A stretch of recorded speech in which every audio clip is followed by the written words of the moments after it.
Wasserstoffreiches Trinkwasser auf Knopfdruck. Dieses Video erklärt den Aquacentrum Blue 900 in 7 Minuten. Hier ein kurzer Blick in die Box. Als erstes zeige ich das sehr praktische Ladegerät mit Zweifach-USB-Anschluss, um zum Beispiel nebenbei noch mein Handy zu laden, und einem Slider-Stecker für Europa und diesem hier für die USA. Den Slider einfach runterschieben und den anderen draufschieben, bis er einrastet. Vor der ersten Benutzung muss ich den Blue 900 ca. 2 bis 4 Stunden aufladen. Dazu stecke ich einfach das eine Ende des USB-Kabels in das Ladegerät. Das andere Ende des USB-Kabels findet seinen Platz auf der Rückseite des Blue 900 unter einer Gummilasche, die den Anschluss vor Feuchtigkeit schützt. Wenn es am Strom angeschlossen wird, macht es dieses Geräusch. Während der Blue 900 jetzt auflädt, nutze ich die Zeit für einen Blick ins Handbuch. Hier finde ich viele nützliche Hinweise. Am Deckel gibt es noch eine Gummikappe und siehe da, der Deckel ist ein Flaschenadapter. Das ist der Adapter für Kunststoffflaschen. Wenn das Gerät fertig geladen ist, ziehe ich den USB-Stecker. Im Display sieht es dann so aus.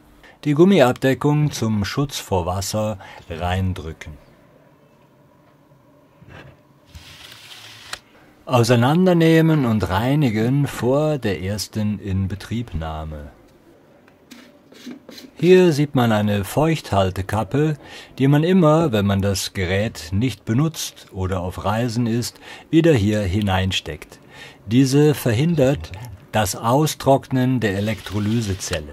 Nachdem ich die ganzen Teile gespült habe, drehe ich den Deckel drauf und fülle den Behälter möglichst randvoll mit stillem Wasser. Das Gerät aufschrauben und ein bisschen abtrocknen. Zum Einschalten einmal kurz den weißen Knopf drücken und dann nochmal drücken, um die Produktionsdauer einzustellen. Stufe 1 dauert 3 Minuten. Man sieht hier, wie Wasserstoffblasen aufsteigen. Hier lasse ich die Wasserstoffblase zur Veranschaulichung mit einem Feuerzeug explodieren. Im Dunkeln sieht man die blaue LED-Beleuchtung besonders gut. Am Ende des Vorganges schaltet das Gerät ab. Nach dem Einschalten, zweimal Drücken des Schalters, macht Stufe 2 mit 5 Minuten Produktionszeit. Hier ist das Entlüftungsloch, durch das der Sauerstoff entweicht. Wenn das Gerät fertig ist, kann man das Wasser genießen.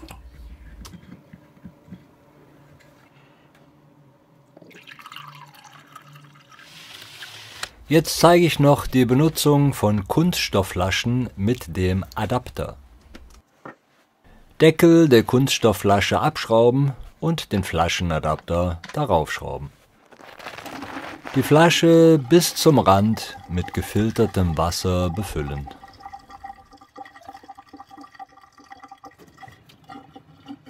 Das Gerät darauf schrauben. Kann ruhig Wasser austreten, das ist gut. Und die gewünschte Wasserstoffproduktionsstufe einschalten.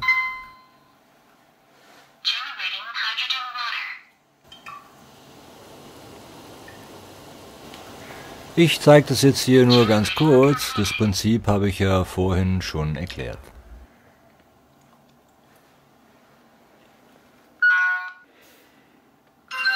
Hier sieht man nochmals die Stufe 2, 5 Minuten und das wundervolle blaue Licht.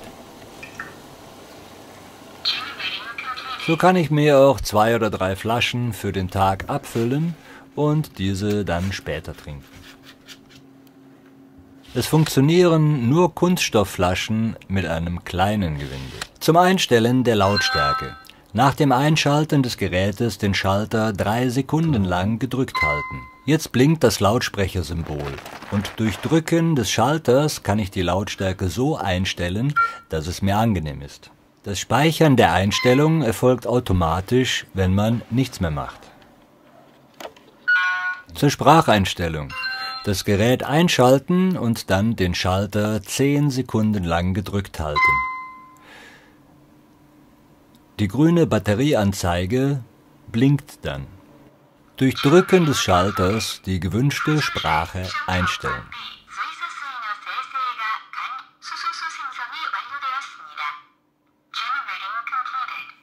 Auch hier wird die Einstellung durch Nichtstun gespeichert. Eine regelmäßige Entkalkung des Gerätes verbessert die Funktion.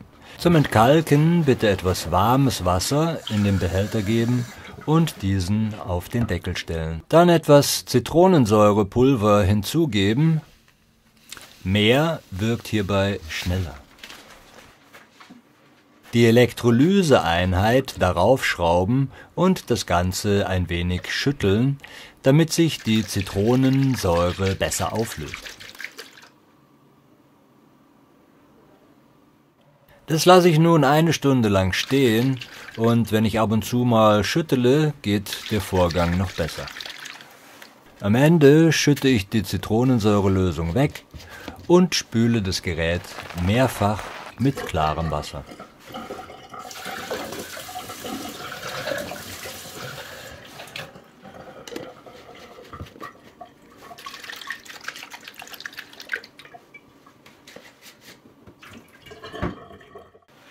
Ich trockne das Gefäß und die Elektrolyseeinheit mit einem Küchentuch ab.